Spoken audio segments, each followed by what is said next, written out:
Hello students, अभी तक हमने पाइनस में डेवलपमेंट ऑफ फीमेल गैमीटोफाइट तक पढ़ा था। आज हम इसका आगे का टॉपिक पढ़ते हैं, डेवलपमेंट ऑफ आर्चिगोनियम।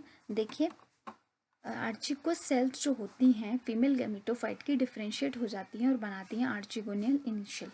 ये आर्चिगोनियल इनिशियल सेल दो में डिवाइड हो जाती है और बनाती है नेक सेल और सेंट्रल सेल। नेक सेल में डिवीजन होता है, उसके बाद ये नेक सेल बनाती है 4 नेक सेल। लेकिन नेक सेल में जो डिवीजन होता है वो एंटीक्लाइनल डिवीजन होता है। एंटीक्लाइनल डिवीजन क्या होता है, देखिए, जैसे ये एक सेल है, इसके बाद इससे लगी हुई एक दूसरी सेल है, तो इसका इस सेल का सरफेस, अगर इस सेल में डिवीजन होता है तो इस सेल का सरफेस ये वाला है। तो एंटीक्लाइनल का मतलब होता है इस सरफेस के परपेंडिकुलर जो डिवीजन होगा उसे एंटीक्लाइनल डिवीजन कहते हैं।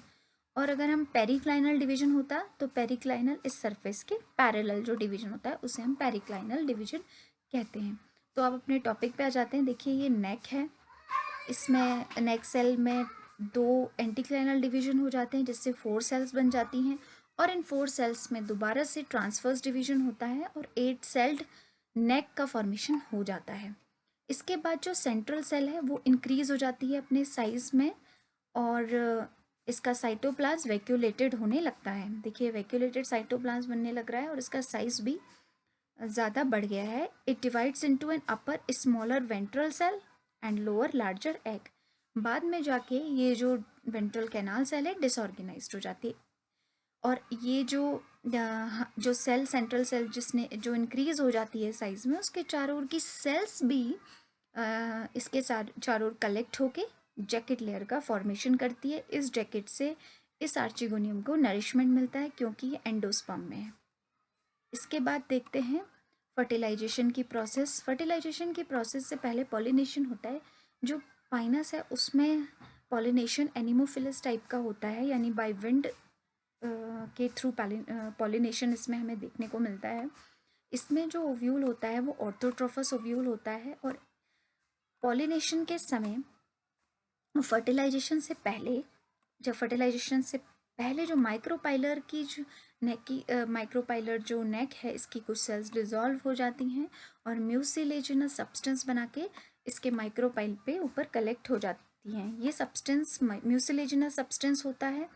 इसमें आके जो पॉलन ग्रेन है पॉलिनेशन प्रोसेस के थ्रू एंटेंगल्ड हो जाते हैं और फिर उसके बाद ये अंदर एंटर कर जाते हैं। इसके बाद जो ये पॉलन ट्यूब है, पॉलन ग्रेन से पॉलन ट्यूब का जर्मिनेशन होता है और ये पॉलन ट्यूब जर्मिनेट होकर आर्चिगोनियम में पहुंच जाती है। इस समय इसमें मेल न्यूक्लियस होता है, एक मेल न्यूक्लियस, 2 मेल न्यूक्लियस होते हैं, एक ट्यूब न्यूक्लियस होता है। इसमें से केवल एक ही मेल न्यूक्लियस फंक्शनल रहता है, दूसरा डीजनरेट हो जाता है, और ट्यूब न्यूक्लियस भी आर्चिगोनियम के साइटोप्लाज्म में पहुंचकर डीजनरेट हो जाता है। केवल जो बचता है वो एक ही मेल न्यूक्लियस बचता है, और ये जो मेल न्यूक्लियस है, ये न्यूक्लियस इस एग के पास जाता है, और यहाँ पे इससे इसका फ्यूजन हो जाता है, क्योंकि जो एग की जो वॉल होती है ये डिसॉल्व होने लगती है, और डिसॉल्व होने के बाद ये जो मेल न्यूक्लियस है जो फंक्शनल होता है वो इसके साथ फ्यूज कर जाता है। इस तरह से डिप्लॉयड जाइगोट का फॉर्मेशन होता है, डिप्लॉयड सेल का फॉर्मेशन होता है जिसे हम जाइगोट बोलते हैं, और इसके बाद डेवलपमेंट होता है एम्ब्रियो का।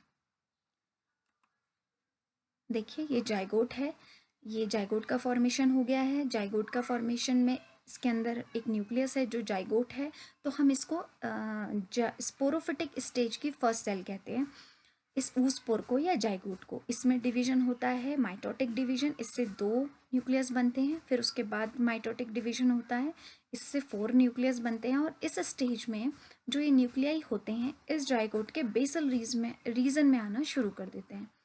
इसके बाद देखिए, जो ये यहाँ तक हम पढ़ चुके हैं कि इसके 4 जो न्यूक्लियस हैं, ये पूरा जाइगोट है, ये यहाँ पे इसके बेसल रीजन में आ गए हैं, और ये 4 भी डिवाइड होके 8 बना देते हैं, 8 न्यूक्लियाई बना देते हैं, न्यूक्लियस इसमें बन जाते हैं। और इसके ये जो 2 न्यूक्लियस हैं इसके पीछे 2 न्यूक्लियस होंगे, और इसी तरह से यहाँ पे भी 2 न्यूक्लियस बैक साइड में होंगे इसके। तो इसका मतलब 2 टायर्स बन जाते हैं, एक नीचे वाला टायर, एक ऊपर वाला टायर। एक टायर में 4 न्यूक्लियस होते हैं। इसके बाद इस एम्ब्रियो में वॉल का फॉर्मेशन स्टार्ट होता है, और जो वॉल फॉर्मेशन होता है वो नीचे वाली 4 सेल्स में होता है, ऊपर वाली सेल्स में नहीं हो पाता है कंप्लीट। नीचे वाली सेल्स में तो कंप्लीट हो जाता है, नीचे वाले न्यूक्लियस में तो वॉल फॉर्मेशन तो ये 4 सेल्स हो जाती हैं, और ऊपर वाली जो होती हैं उस न्यूक्लियस में ये इनकम्प्लीट रह जाता है, इसीलिए इसको इनकम्प्लीट सेल्स भी कहते हैं। इसके बाद इन 4 सेल्स में डिवीजन होता है, माइटोसिस डिवीजन होता है। माइटोटिक डिवीजन होने के बाद 4 सेल्स से फॉर्मेशन होता है 8 सेल्स का। फिर ये 8 सेल्स दोबारा से जिसमें कंप्लीट वॉल फॉर्मेशन हुआ है उन सेल्स में केवल डिवीजन होता है 4 से 8, 8 से 16। इस तरह से ये जो नीचे वाला टायर है इसमें टोटल 16 सेल्स बन जाती हैं, और एक टायर में इसके 4 टायर बन जाते हैं, 4 टायर्स बन जाते हैं। 4 टायर्स में एक टायर में 4 सेल्स होती हैं और 4 टायर में 16 सेल्स हो जाती हैं। तो इस तरह से ये हमारे पास 4 टायर्स बन जाते हैं कंप्लीट सेल्स के। अब सबसे नीचे वाला जो टायर होता है उसको हम एपाइकल टायर कहते हैं, उसके ऊपर वाला जो होता है फर्स्ट एम्ब्रियोनल ट्यूब्स बोलते हैं, और इसके बाद वाला सस्पेंशन टायर होता है, इसके बाद रोजेट टायर होता है, और जो इनकम्प्लीट होता है यानी ये वाला जो इनकम्प्लीट वाला है इसको हम ओपन टायर कहते हैं। इसके बाद सस्पेंशन टायर में इलोंगेशन होता है, और जो ये फर्स्ट एम्ब्रियोनल ट्यूब्स है और एपाइकल टायर है ये एम्ब्रियो का प्रो एम्ब्रियो का फॉर्मेशन कर देता है। इसके बाद प्रो एम्ब्रियो बन जाता है इस वाले पोर्शन से। जो नीचे वाला टायर है एम्ब्रियोनल टायर है, ये वाला पूरा एम्ब्रियोनल टायर है, इससे एम्ब्रियो का फॉर्मेशन होता है, और सस्पेंशन जो है अपने साइज को इसकी सेल्स बढ़ाने लगती हैं, और बढ़ाते हुए ये जो सेल्स होती हैं ये केवल ये इससे न्यूट्रिशन का हॉस्टोरिया का काम करता है ये, जिससे कि इसको जो एम्ब्रियो है उसको फूड न्यूट्रिशन प्रोवाइड हो सके। इसके बाद ये आप देख रहे होंगे यहाँ पे हर जो टायर है, टायर की जो हर सेल है वो अलग अलग हो गई हैं। जैसे आप ये देखेंगे पहला टायर था यहाँ पे और ये सेल्स थी, ये सब अलग अलग हो गई, और इस तरह से 4 देखिए 4 ये हमें एम्ब्रियोज दिखाई दे रहे हैं यहाँ पे, 4 एम्ब्रियोज। इसको बोलते हैं पॉली एम्ब्रियोनी कहा जाता है, और इसमें जो पॉली एम्ब्रियोनी होती है वो क्लीवेज पॉली एम्ब्रियोनी कहलाती है पाइनस में। और इसके बाद एक ही जो एम्ब्रियो होता है केवल वही जो होता है वही फंक्शनल रहता है, बाकी सब डीजेनरेट हो जाते हैं क्योंकि सारे एम्ब्रियोज को न्यूट्रिशन नहीं मिल पाता है।